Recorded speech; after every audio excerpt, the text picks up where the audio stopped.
सकरन हर साल जिया हिन साल भी बाबा फ़कीर ग़ुलाम कासिम घोट नांगो जो 11हों उर्स मुबारक बरोज़ा लाल बाग सकरन में थी गुजरियो जॾहिं त मुर्शिद पाक सैद नज़र हुसैन शाह लखियारी लाल सज्जादा नशी दरगाह बाबा सरकार गुंबल घोट लखियारी जे फ़कीर ग़ुलाम कासिम घोट नांगो जे मज़ार ते चादर चाढ़े दुआ ख़ैर घुरी पई।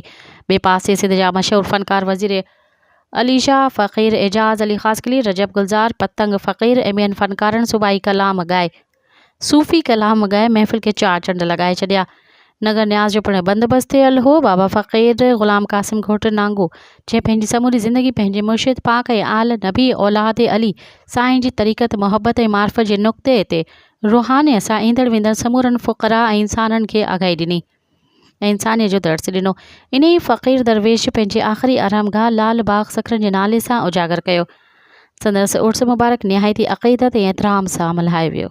मज़ीद ख़बरनि ऐं तफ़सीलात लाइ विज़िट कयो असांजी वेबसाइट www.awamiNewsHD.com ऐं ॾिसंदा रहो अवामी न्यूज़ HD।